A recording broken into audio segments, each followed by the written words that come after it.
2010년 3월 호주 시드니에서 쌍둥이 남매가 태어났습니다. 그런데 태어난 지 20분도 안 되어 그만 한 아이의 숨이 멎고 말았습니다. 엄마는 환자복을 벗고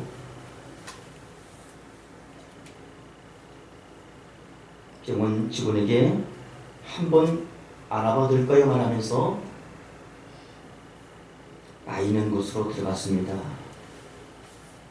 그를 꼭 껴안으며 작별 인사를 나누기 시작했습니다. 엄마의 심장 소리가 들리니 너를 많이 사랑한다. 그렇게 2시간이 흘렀습니다. 사망 선고를 받던 이 어린 아이의 몸이 움직임을 느끼기 시작했습니다. 어머니의 포옹으로 숨진 아이가 기적처럼 살아나는 것입니다. 이처럼 포옹에는 신기한 능력이 있습니다. 서로의 얼굴이 맞대고 몸과 몸을 부비는 그 순간 상대와 나는 거리가 하나가 되어진 겁니다.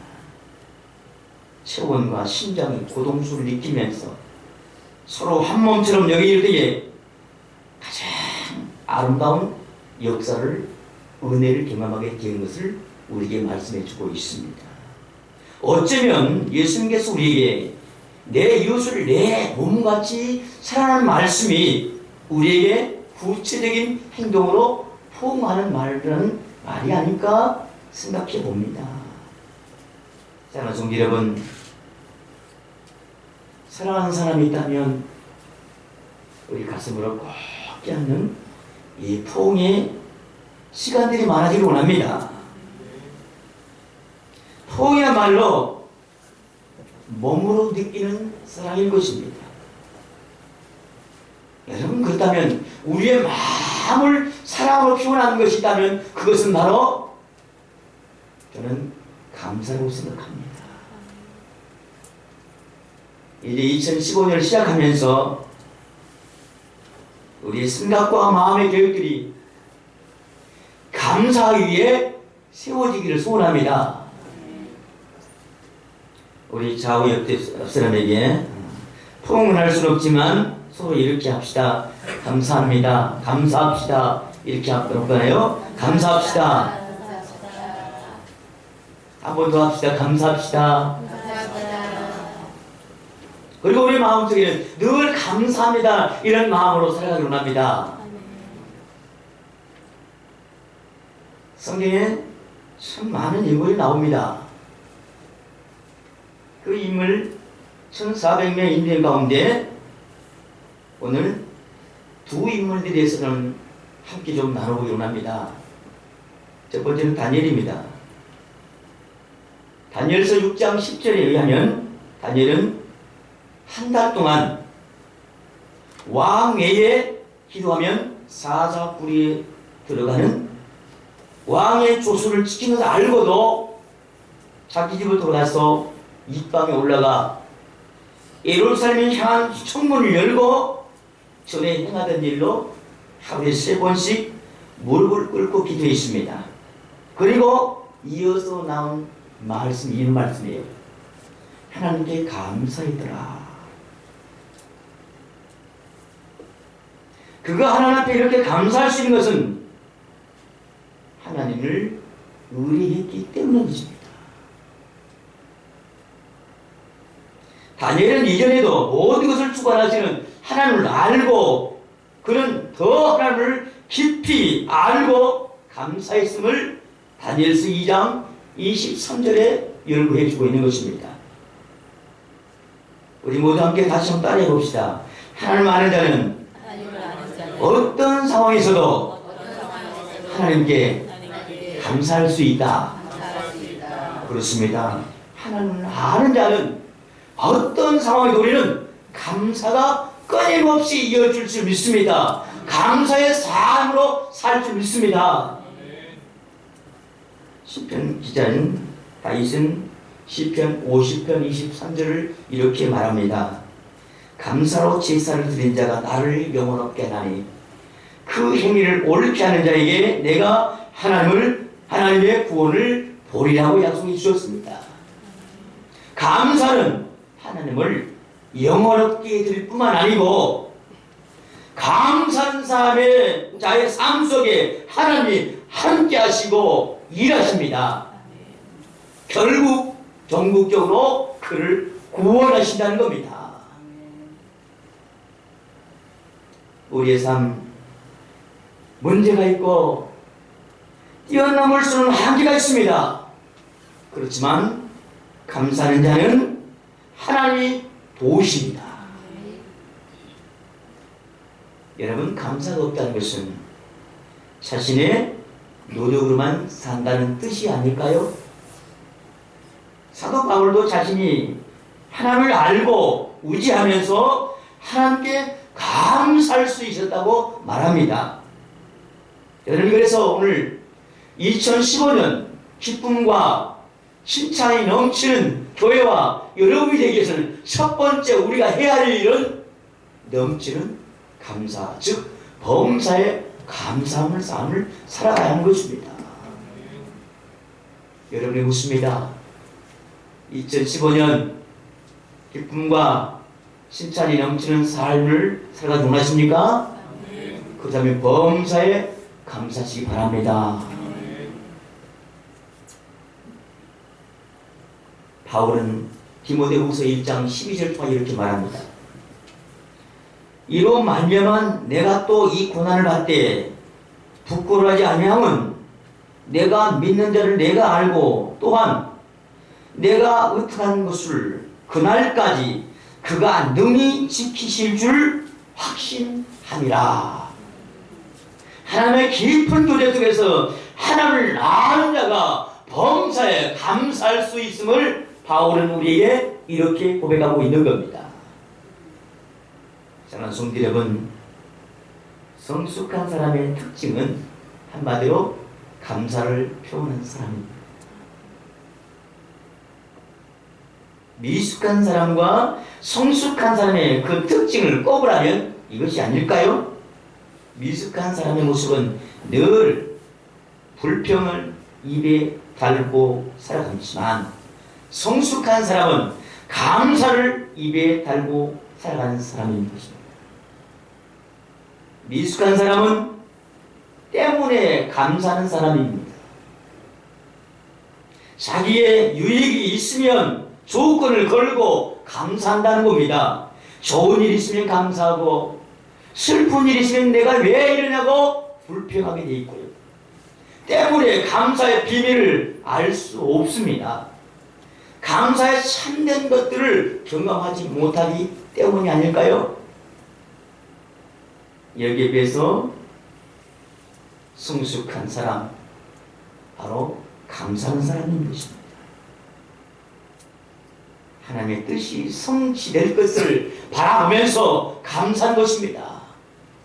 좋은 일이 있든 힘든 일이 있는 상황에서도 관계없이 환경에 상관없이 하나님의 뜻을 생각하며 하나님의 인도의 손길을 알고 가장 먼저 하나님 앞에 감사의 기도를 드리는 사람인 것입니다.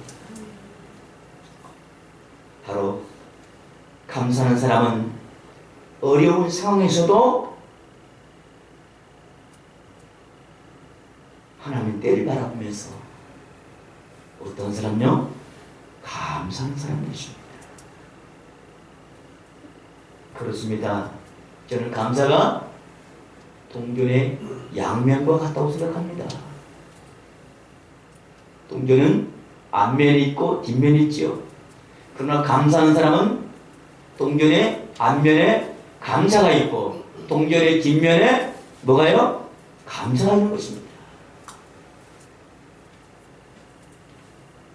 그래서 믿음 생활에 감사가 빠지면 종교인으로 남게 될 수밖에 없습니다. 감사했던 한 사람, 여러분에게 또 한 사람을 소개합니다. 솔로몬 왕입니다. 그런 왕들이 하나님 앞에 제사를 드릴 때에 하나님이 찾아오셔서 그에게 이렇게 말씀합니다. 내가 내게 무엇을 줄고 내게 구하라고 말씀합니다. 하나님이 여러분에게 찾아오셔서 여러분이 이렇게 묻는다면 여러분 무엇이라고 대답할 수 있겠습니까? 좀 더 나은 생활의 여유를 주시고 집도 월세에서 전세로 바꿔주시고 자동차도 요즘 폰이 없죠. 배기량이 작은 것에서 배기량이 좀 많은 것들로 바꿔주시고 자녀들도 잘 되게 하시고 수많은 우리 인생에 기도거리가 많을 겁니다. 그러나 왕으로서 이제 주의하여 가장 먼저 하나님 앞에 그는 지혜를 구합니다. 하나님이 지혜를 구한 이 솔로몬 왕에게 지혜를 주셨습니다. 그에게 부도 주셨습니다. 구하지 않는 또한 그에게 영광으로 주었습니다. 사랑하는 성도 여러분, 하나님이 솔로몬에게 하나님을 구했는데 하나님은 솔로몬에게 솔로몬이 하나님 앞에 하나님을 구했는데 솔로몬은 그 기도를 따라 어떤 응답을 받았어요? 몇 가지를요? 하나님이 무려 3가지의 은혜를 베풀어 주셨습니다. 하나님 왜 하나님을 구했는데 3가지의 축복을 주셨을까요? 그것은 바로 솔로몬이 하나님 앞에 먼저 기도할 때 2가지의 감사의 기도를 드렸기 때문입니다. 그의 감사가 이것입니다. 내가 하나님 앞에 서 있음을 감사했고요. 큰 은혜를 주셨기에 그는 감사했다고 하나님 앞에 기도를 드렸습니다.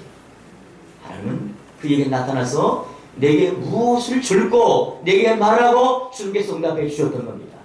이리하여 그에게 몇 가지 복요? 3가지 복을 주셨습니다. 여러분,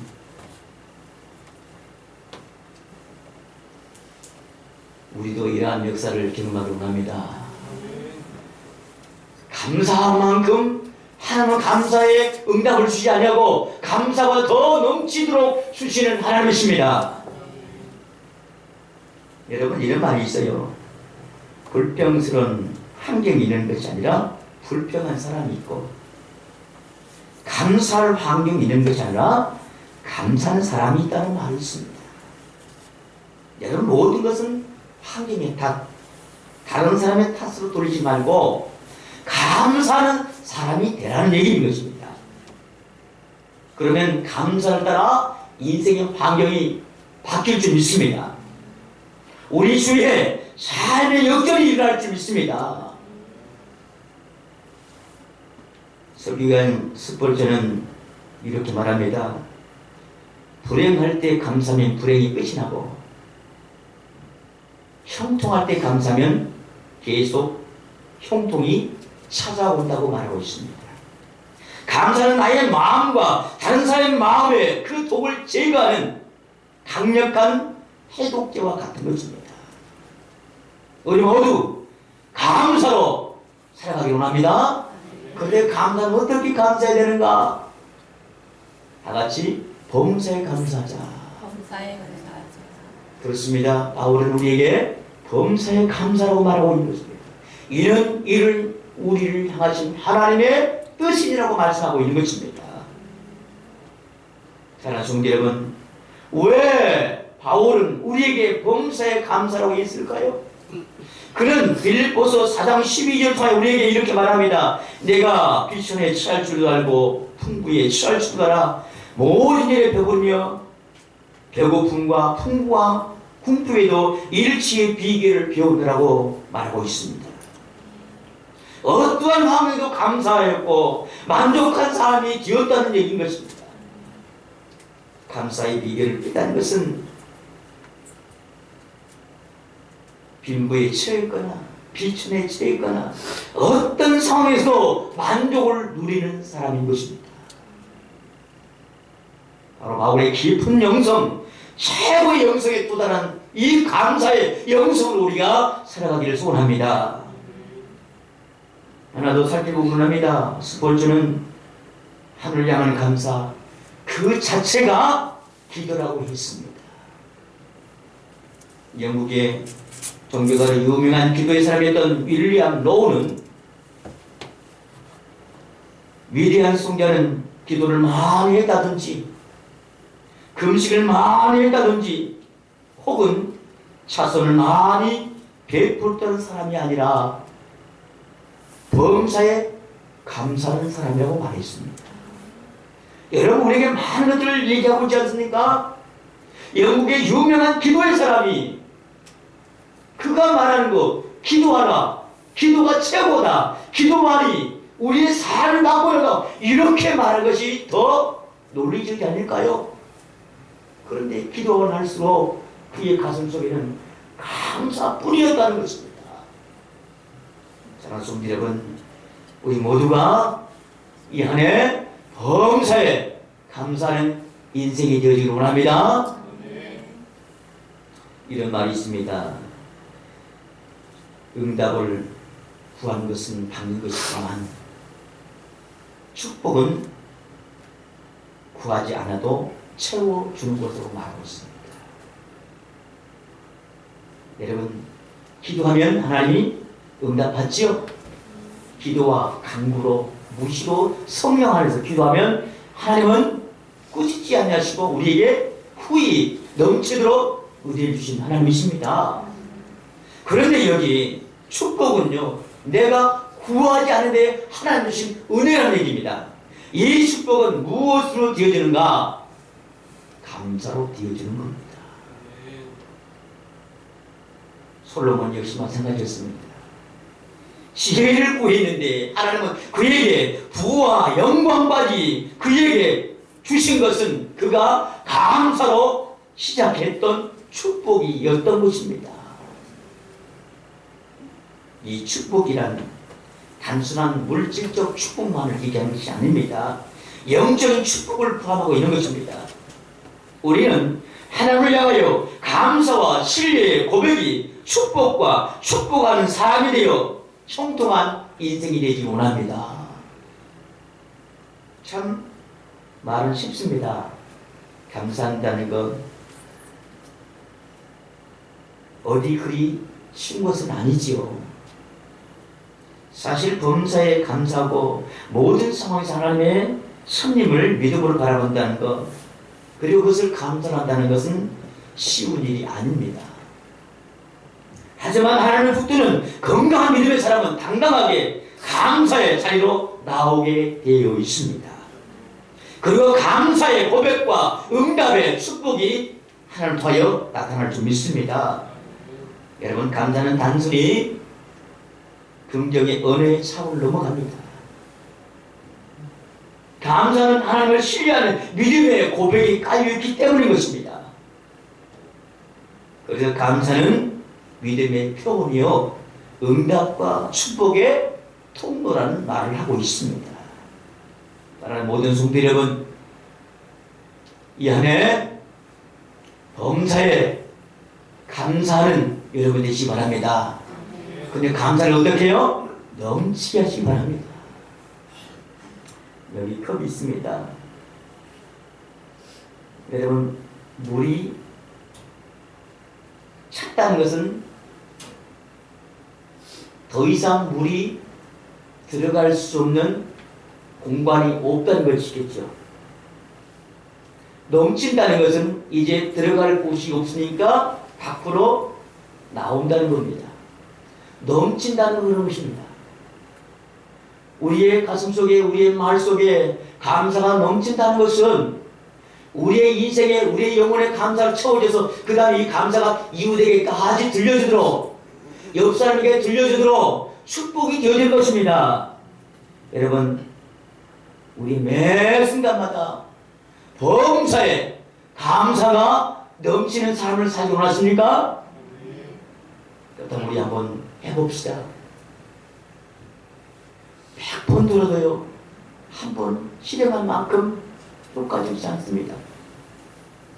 우리 백문이 불여일견 있는 말 있죠. 자꾸 예고해야 합니다. 우리 다시 한번 합시다. 감사합시다. 감사합니다. 그리고 옆 사람에게 또 있으면 또 감사합니다. 감사합니다. 감사합니다. 예, 한국 교회사에 특별 감사의 대표적인 인물 한 사람을 꼽는다면 손양한 목사님을 꼽을 수 있습니다. 손양한 목사님은 1948년 10월 19일 려순 반란 사건 때 두 아들 동인이와 동신을 잃었습니다. 그리고 10월 27일에 두 아들의 장례식에서 손양한 목사님은 10가지 감사했다고 합니다. 그 10가지가 이것입니다. 첫째는 나 같은 죄인의 혈통에서 순교자가 난 것. 두 번째는 허다한 목사와 성도 중에 내 가정에 순교자가 난 것. 세 번째, 삼남 삼녀 중 가장 뛰어난 장남과 차남을 순교자가 되게 한 것. 네 번째는 한 아들로 감사한데 두 아들을 순교자로 주신 것. 또 두 아들이 공산군 앞에 최후의 순간까지 전도하다가 순교한 것. 곧 미국에 유학 가게 될 두 아들이 미국이 아닌 천국에 유학 가게 된 것. 내 두 아들을 죽인 공산군을 양자로 삼은 것. 그 두 아들의 순교로 말미암아 천국의 아들들이 성경을 믿게 된 것. 이런 상황에서 기쁜 마음, 여유 있는 마음을 주신 것. 마지막은 이렇습니다. 부모의 35년 기도, 나 환자의 25년의 기도의 열매로 이와 같은 영광을 주신 것을 감사했다고 합니다. 여러분, 인간적으로 된 기가 막힌 슬픔의 현실이에요. 큰아들과 작은아들이 한 시간에 공산군의 총에 의해서 죽었던 슬픔을 부모가 무엇이라고 말할 수 있겠어요? 우리 흔히 그렇게 말하죠. 부모가 죽으면 뒷동산에 묻지만 자식이 죽으면 가슴에 묻는다고 말하고 있습니다. 찢어지는 그 가슴을, 두 번 찢어지는 그 가슴을 앞에 기가 막힌 깊은 수련과 같은 이 슬픔에서 손양한 목사님은 하나님의 섭리를 생각하면서 감사하지 않을 수 없음을 우리에게 10가지의 감사로 조언해주고 있는 것입니다. 여러분, 이것이 믿음이 아닙니까? 그렇다면 우리의 삶 속에서 감사하는 훈련과 감사의 비밀을 발견하는 축복된 삶이 되길 소원합니다. 여러분, 이런 감사로 살아간 자의 하나님이 엄청난 은혜를 베푸심을 믿는다면 우리가 이렇게 좀 고백하며 다짐하며 살아가곤 합니다. 다 같이 한번 따라해 봅시다. 감사하는 사람이 성령의 사람이 되며, 감사하는 사람이 예수님의 제자가 되며, 감사하는 사람이 예수를 닮게 되고, 감사하는 사람이 최고의 영성에 이르게 된다. 그렇습니다. 감사하는 사람, 성령의 사람입니다. 예수님의 제자입니다. 예수님을 닮는 사람입니다. 최고의 영성을 갖는 사람입니다.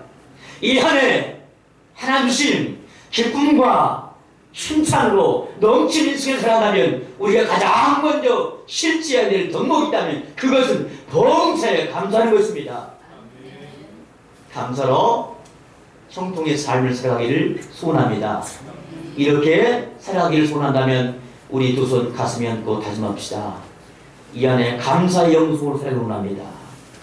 하나님의 주신 것, 어떠한 형편과 어떠한 삶일지라도 내가 주님 앞에 하나님을 신뢰하고 감사하겠습니다라고 살아간다면 두 손 가슴 얹고 기도합시다. 기가 막힌 어려움과 슬픔을 당할 때도 하나님을 알고 믿고 신뢰하며 감사로 살아가 온다면 두 손 가슴 얹고 기도합시다.